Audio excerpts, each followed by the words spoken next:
Hello friends, आप सभी कैसे हैं। आशा करते हैं कि आप सभी अच्छे होंगे। तो आज हम बात करेंगे अधिगम के नियमों के बारे में, थार्नडाइक के सीखने के मुख्य नियम और सीखने में उनका महत्व। और ये जो टॉपिक रहने वाला है, ये सीटेट एग्ज़ाम या जो अदर स्टेट के अंदर टीचर कम्पिटिटिव एग्ज़ाम होते हैं, एलिजिबिलिटी टेस्ट होते हैं, उनके लिए भी क्या है कि ये मोस्ट इंपॉर्टेंट टॉपिक रहता है। साथ में केवीएस एनवीएस के लिए भी ये क्या है कि मोस्ट इंपॉर्टेंट टॉपिक रहता है। और जो साथी बीएड कर रहे हैं तो उनके लिए भी क्या है कि ये मोस्ट इंपॉर्टेंट टॉपिक है। तो चलिए इसको शुरू करते हैं। अधिगम के नियम, थार्नडाइक के सीखने के मुख्य नियम और सीखने में उनका महत्व। तो टीचिंग एग्ज़ाम के लिए, सीटेट के लिए या फिर रीट के लिए या अदर टीचिंग जो कम्पिटिटिव एग्ज़ाम है उनके लिए इस चैनल को सब्सक्राइब करना न भूलें। तो सबसे पहले बात करते हैं अधिगम के नियम के बारे में। तो थार्नडाइक के सीखने के मुख्य नियम एवं सीखने में उनका महत्व क्या रहता है, तो उसको जानने के लिए सबसे पहले हम देख लेते हैं कि अधिगम के नियम होते किस तरीके से काम करते हैं। तो पशु पक्षी पौधे और मानव सभी प्रकृति के नियमों के अनुसार जीवन व्यतीत करते हैं और इसी प्रकार सीखने के भी कुछ नियम है। सीखने की प्रक्रिया इन्हीं नियमों के अनुसार चलती रहती है।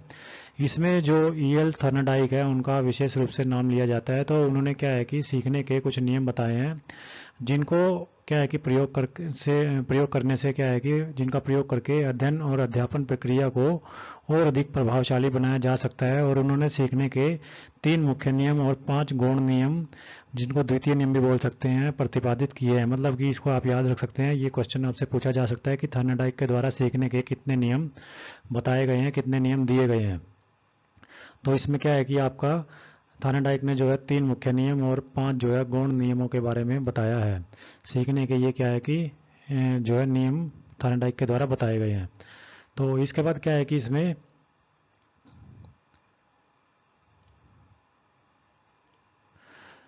नेक्स्ट अगर हम बात करें तो ये जो मुख्य नियमों के बारे में आज इसके अंदर हम बात करेंगे। तो सीखने के मुख्य नियम जो है, प्राइमरी लॉज ऑफ लर्निंग जो होते हैं वो कौन कौन से होते हैं। तो सबसे पहले आता है तत्परता का नियम, जिसको लॉ ऑफ रेडीनेस बोला जाता है। सेकंड नंबर पर जो आता है वो होता है अभ्यास का नियम, लॉ ऑफ एक्सरसाइज जिसको बोला जाता है। और तीसरे नंबर पर जो प्राइमरी जो लॉ जो आता है, सीखने का मुख्य नियम जो आता है वो होता है परिणाम का नियम, जिसको लॉ ऑफ इफेक्ट या प्रभाव का नियम, संतोष का नियम भी क्या है कि इनको बोला जा सकता है, लॉ ऑफ सेटिस्फैक्शन इसको बोल सकते हैं। तो ये 3 जो है प्राथमिक नियम जो रहते हैं सीखने के, लर्निंग के, जो ईएल थार्नडाइक के द्वारा दिए गए हैं। इसमें सबसे पहला तत्परता का नियम, अभ्यास का नियम, परिणाम का नियम, ये तीनों नियम क्या है कि प्राथमिक नियम माने जाते हैं सीखने के अंदर। उसके बाद इनको हम अलग अलग तरीके से देखते हैं। तो इसमें क्या है कि तत्परता का नियम सबसे पहले आता है। तत्परता का नियम के अंदर क्या है कि ईएल थार्नडाइक बताते हैं कि जब हम किसी कार्य को सीखने के लिए तैयार या तत्पर होते हैं तो हम उसे शीघ्र सीख लेते हैं। किसी समस्या को हल करने के लिए प्रयत्नशील होना तत्परता क्या है कि कहलाती है।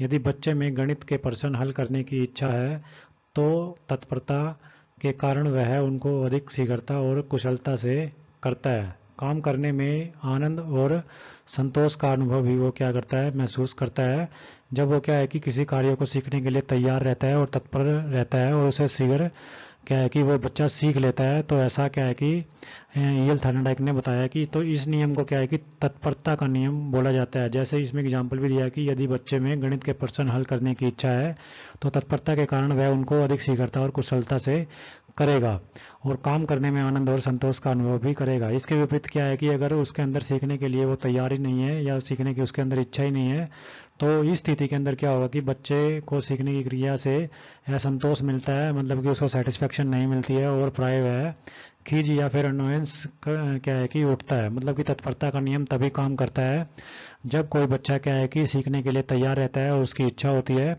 और वो उसके अंदर क्या है कि सीखने के लिए तैयारी के साथ क्या है कि प्रयत्न भी करता है, तो प्रयत्नशील होता है साथ में। तो इस तरीके से तत्परता का नियम कार्य करता है। उसके बाद जो सेकंड जो इसके अंदर आता है वो आता है अभ्यास का नियम। तो अभ्यास के नियम के अंदर भी था ईएल थार्नडाइक ने क्या बताया कि इस नियम का तात्पर्य अभ्यास कुशल बनाना होता है। Practice marks makes a man perfect. यदि हम किसी कार्य का अभ्यास करते हैं तो हम उसे सरलतापूर्वक करना सीख जाते हैं और उसमें कुशल हो जाते हैं। हम बिना अभ्यास किए साइकिल पर चढ़ने में या कोई खेल खेलने में कुशल नहीं हो सकते हैं। तो अभ्यास का नियम क्या है कि तत्परता के नियम के बाद ईएल थार्नेडाइक ने उसके बारे में बताया कि इस नियम का जो तात्पर्य रहता है वो रहता है कि अभ्यास कुशल बनाना है, और practice makes a man perfect, ये आपने कई बार सुना ही होगा। तो यदि हम किसी कार्य का अभ्यास करते हैं, बार बार उसको करके देखते हैं, तो हम उसे सरलतापूर्वक करना सीख जाते हैं और उसमें कुशल भी हो जाते हैं। हम बिना अभ्यास किए साइकिल पर चढ़ने में या फिर कोई खेल खेलने में कुशल नहीं हो सकते हैं। तो ये होता है अभ्यास का नियम सीखने के अंदर, और ये तत्परता के नियम के बाद की प्रक्रिया होती है। उसके बाद नेक्स्ट जो हम बात करते हैं, तो नेक्स्ट के अंदर यदि हम किसी सीखे हुए कार्य का अभ्यास नहीं करते हैं, तो इसमें क्या है कि तो उसे हम क्या है कि भूलने लग जाते हैं, भूल जाते हैं, और अभ्यास से सीखना स्थायी होता है।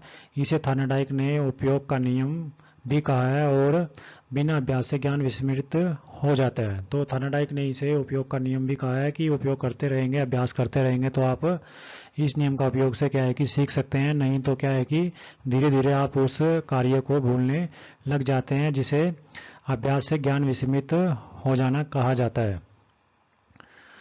उसके बाद जो है इसे अनुपयोग का नियम कहा जाता है, लॉ ऑफ डिसयूज भी कहा जाता है।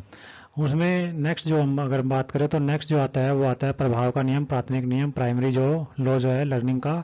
तो इसमें ईएल थार्नेडाइक ने क्या बताया कि प्राय हम उस कार्य को ज़्यादा अच्छे से करना चाहते हैं जिसका परिणाम हमारे लिए हितकर होता है, जिससे क्या है कि हमें सुख और संतोष मिलता है। यदि हम क्या है कि किसी कार्य को करने या सीखने में हमें क्या है कि कष्ट होता है, तो हम उस क्रिया को नहीं दोहराते हैं।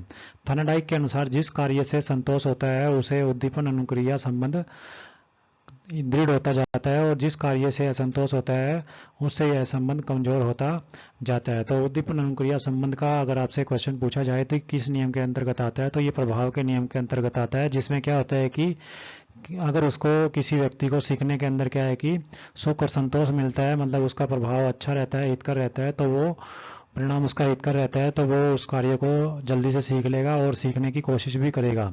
हम उसमें क्या है कि उस क्रिया को अगर वो बार बार दोहराता रहता है तो उसमें प्रभाव किस तरीके से कार्य करता है, और प्रभाव उसका अगर हितकर होता है तो वो उस कार्य को जल्दी से सीखेगा।